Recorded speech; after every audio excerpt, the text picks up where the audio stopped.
Studio Sakurabad. सुनला नीतीश मोदी तू जनता के पुकार हो, नहीं मनबा बात पूरा उखड़ी बिहार हो। सुनला नीतीश मोदी तू जनता के पुकार हो, नहीं मनबा बात पूरा उखड़ी बिहार हो। बढ़ल है कोरोना में तोहर मनवा मोदी, बढ़ल है कोरोना में तोहर मनवा मोदी।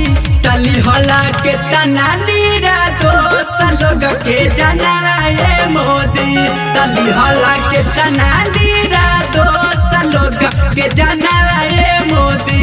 तली होला के तना नीरा दोस्त लोग के जनवा ये मोदी। तली होला के तना नीरा दोस्त लोग के जनवा ये मोदी।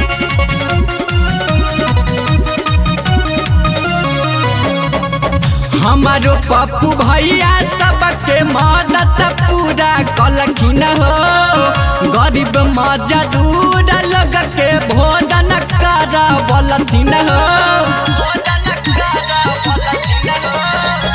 हमारो पप्पू भैया सबके मदद पूरा कलखिन हो, गरीब मजदूर लोग के भोजन करवलथिन हो।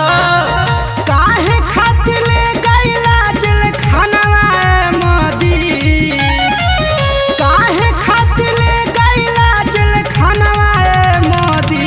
त पप्पू भैया हाथी न सच्चा दिलाई न सनाए मोदी, त पप्पू भैया हाथी न नेका दिल न सनाए मोदी।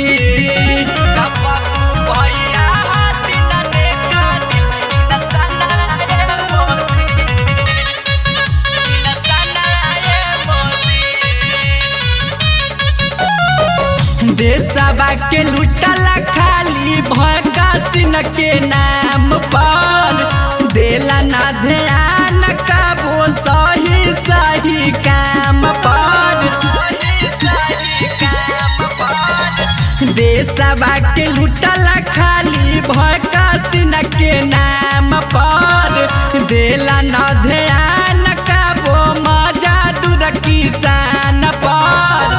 खाली तू लगवला लौका डोनवा मोदी, खाली तू लगवला लौका डोनवा मोदी।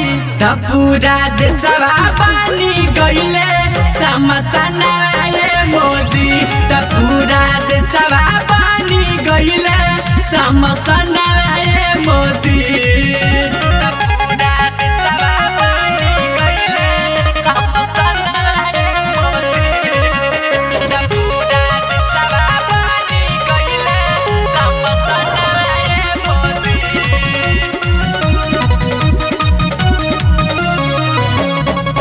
डीजे सूरज नीलायन मोल सही बा कहनवा हो, यादव शशिकांत लिखले सच्चे सच्चे बयानवा हो।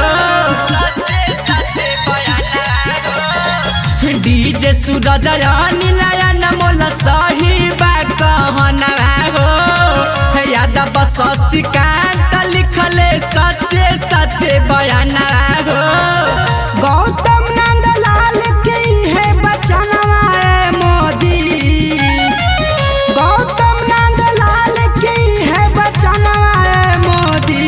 त एक बार पलट के दे देशवा पर ध्यान आए मोदी, त एक बार पलट के दे देशवा पर ध्यान